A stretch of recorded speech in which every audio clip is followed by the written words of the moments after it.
Kuvayo igice ca 24. Uhoraho akomeza isezerano ryiwe n'Abisirayeli. Uhoraho abarira Mose ati duga aho ndi mwene Aroni na Nadabu na Abihu n'abakuru bo mu Bisirayeli 70 musenge mukiri kure.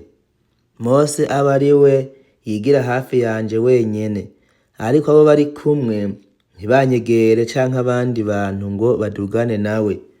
Mose araza abwira abantu amajambo yose y'Uhoraho n'amabwirizwa yiwe yose, abantu bose bamwishurira icarimwe bati ivyo Uhoraho avuze vyose tuzobikora.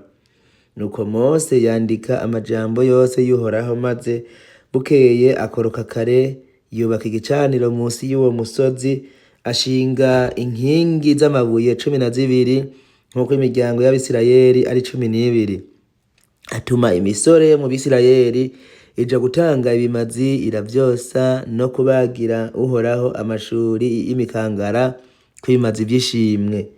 Mose yabira igice ca kabiri c'amaraso agisuka ku nzavya, ikindi naco akimija ku gicaniro, araheza yabira igitabo c'isezerano agisomera abantu.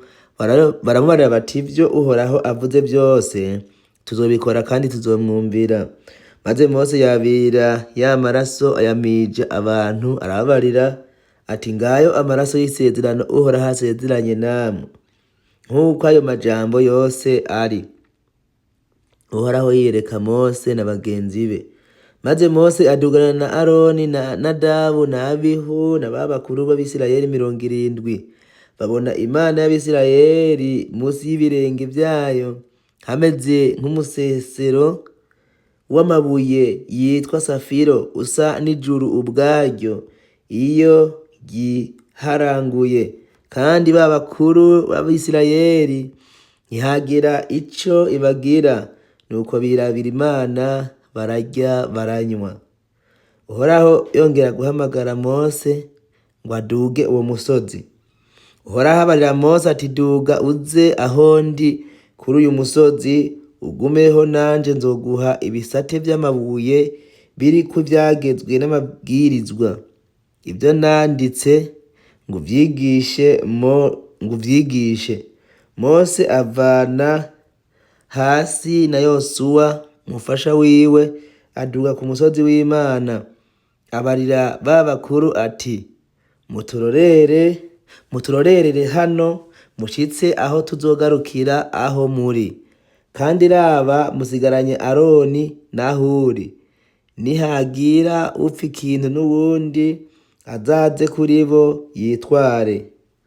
Nuko Mose aduga kuri uwo musozi, ca gicu c'igipfungu kirawutwikira. Ubwiza bw'Uhoraho buguma kuri uwo musozi Sinayi. Ico gifungu kiwutwikira iminsi 6. Ku munsi ugira indwi Uhoraho ahamagara Mose n'ijwi rirenga ari muri ico gicu c'igipfungu.